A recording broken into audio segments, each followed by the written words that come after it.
এখন শুনবেন আজকের গুরুত্বপূর্ণ খবরের শিরোনাম। 600 দিন যুদ্ধের পরও গাজায় ইসরায়েলে কেন বিজয়ী হতে পারেনি? ইউক্রেনের 162টি ড্রোন ভূপাতিত করার দাবি রাশিয়ার। গ্রেটা থানবার্গকে নিয়ে গাজা উপত্যকায় রওনা দিল ত্রাণের নৌকা। নির্ধারিত সময়ের 1.5 ঘণ্টা পর রাশিয়া ইউক্রেনের তৃতীয় দফা আলোচনার শুরু। এক টুকরো রুটির জন্য গাজায় প্রাণ গেল 6 সন্তানের বাবার। মিয়ানমারে যুদ্ধবিরতির মেয়াদ বাড়ল। নাইজেরিয়ায় বন্যায় 7 শতাধিক প্রাণহানির শঙ্কা।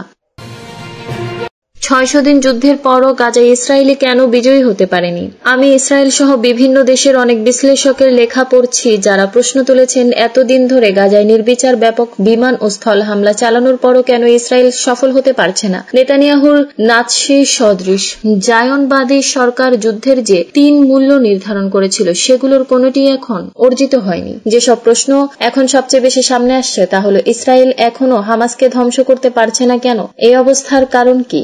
হামাস এত সাহস পায় কোথা থেকে? আর তারা কি ভাঙার মতো নয়? এইসব প্রশ্ন থেকেই বোঝা যায় অনেকে বুঝতে পারছেন না যে হামাস হলো এক কঠিন প্রতিপক্ষ এবং ফিলিস্তিন জনগণ দৃঢ় প্রতিজ্ঞ তারা নিজেদের ভূমি ছেড়ে যাবেন না এবং নিজেদের শেষ পর্যন্ত রক্ষা করবেন। গাজায় ইসরায়েলের অব্যাহত নৃশংস হামলায় অনেক অবকাঠামো ধ্বংস হয়েছে, প্রতিরোধ নেতাদের কেউ কেউ নিহত হয়েছেন। তারপরও ইসরায়েল গাজায় বিজয় অর্জন করতে পারেনি। হামাস এখনো টিকে আছে, লড়ছে এবং ইসরায়েলি সেনাবাহিনীকে বারবার একই এলাকায় ফিরে যেতে বাধ্য করছে।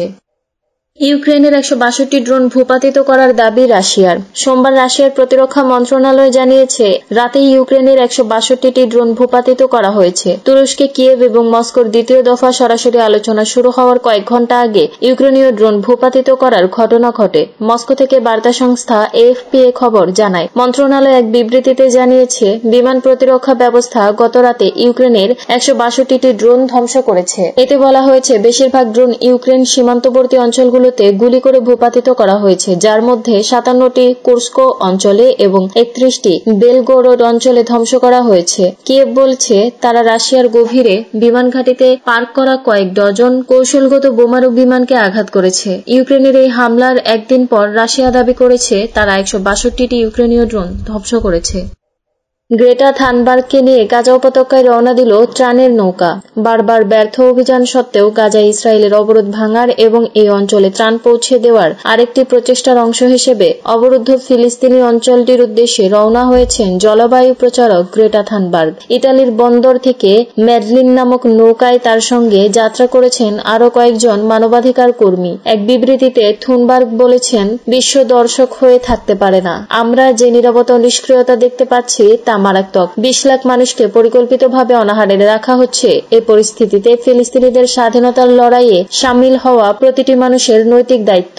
গত 15 বছর ধরে ফ্রিডম ফ্লোটিলা নামক একটি গণ আন্দোলনের অংশ হিসেবে বারবার সাহায্য ও চিকিৎসা সরবরাহে ভরা নৌকা গাজায় পাঠানোর চেষ্টা হয়েছে, কিন্তু এগুলো ভেস্তে দিয়েছে ইসরায়েলি বাহিনী। 2011 সালে পূর্ববর্তী একটি অভিযানে ছিলেন এমন প্রাক্তন ক্রু সদস্য মাইকেল কোলম্যান বলেছেন, জাহাজে থাকা ব্যক্তিরা ঝুঁকি ও গাজার উপকূলে পৌঁছানোর সম্ভাবনা যে কম সে সম্পর্কে ভালোভাবে অবগত। 2011 সালে গাজা উপত্যকায় ইসরায়েলি অবরোধ ভাঙার চেষ্টারত কর্মীদের বহনকারী 2টি নৌকার একটিতে কোলম্যান ছিলেন। ইসরায়েলি নৌবাহিনী তখন জানিয়েছে তারা জাহাজগুলোকে ফিরে যেতে বলেছে কিংবা ইসরায়েলের আশদোদ বন্দরে অথবা মিশরে যাওয়ার পরামর্শ দিয়েছে।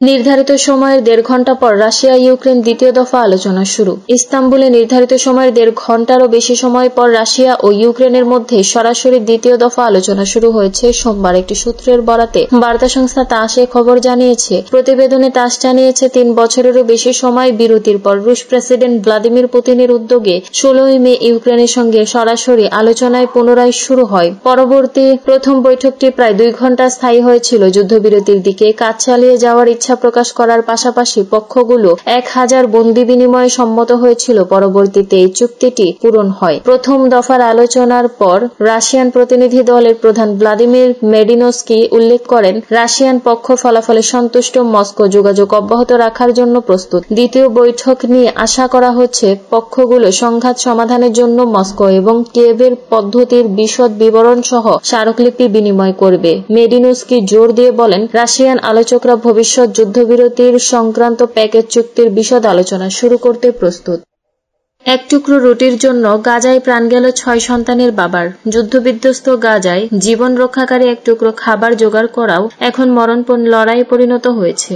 এক টুকরো রুটির জন্য প্রাণ হারাতে হলো 6 সন্তানের বাবা হোমস ওয়াফিকে। ফিলিস্তিনের সিভিল ডিফেন্স সংস্থার তথ্য অনুযায়ী রবিবার খাদ্য সংগ্রহের সময় ইসরায়েলি হামলায় হোমস সহ অন্তত 31 জন প্রাণ হারান। হোমসের মা নাহলা ওয়াফি কান্নায় ভেঙে পড়ে বলেন, সে মেয়েদের জন্য খাবার আনতে গিয়েছিল, ফিরে এলো লাশ হয়ে। একই দিনে তিনি নিজের আরেক ছেলে ও এক ভাগ্নিকে হারান। নাসের হাসপাতালের উঠানে দাঁড়িয়ে তিনি তার ছোট নাতনিকে বুকে টেনে ধরে সান্ত্বনা দেওয়ার চেষ্টা করছিলেন, কিন্তু বুক ভরা কান্না কোনোভাবেই থামছিল না। হোমস তার ভাই ও ভাগিনাকে নিয়ে দক্ষিণ রাফা শহরের একটি নতুন ত্রাণ বিতরণ কেন্দ্রে গিয়েছিলেন। তার মা জানান, তারা শুধু আটা সংগ্রহ করেছিল, তখনই ড্রোন হামলা চালানো হয়। ইসরায়েলি সেনাবাহিনী অবশ্য এসব অভিযোগ অস্বীকার করে বলেছে, ভোর হওয়ার আগেই রাফাহর বিতরণ কেন্দ্রের 1 কিলোমিটার দূর থেকে কিছু লোকজনকে লক্ষ্য করে সতর্কতামূলক গুলি ছোড়া হয়। অন্যদিকে আন্তর্জাতিক রেড ক্রস ICRC জানিয়েছে, তাদের রাফার ফিল্ড হাসপাতালে রবিবার 179 জন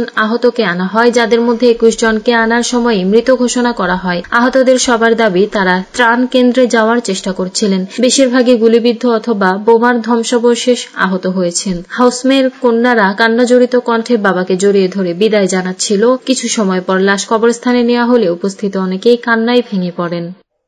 মিয়ানমারে যুদ্ধবিরতির মেয়াদ বাড়ল।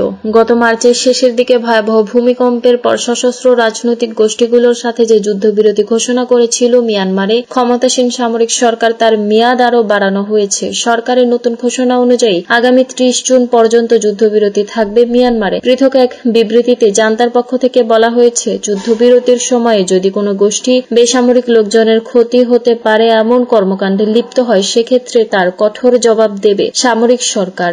সেনাবাহিনী ক্ষমতা গ্রহণের কয়েক মাস পরে তৎপর হয়ে ওঠে মিয়ানমার জুড়ে ছড়িয়ে থাকা বিভিন্ন জান্তা বিরোধী সশস্ত্র বিদ্রোহী গোষ্ঠী। সেনাবাহিনীর সাথে সংঘাত শুরু হয় তাদের এবং বর্তমানে মিয়ানমারের বিশাল অঞ্চল বিদ্রোহী গোষ্ঠীগুলোর দখলে।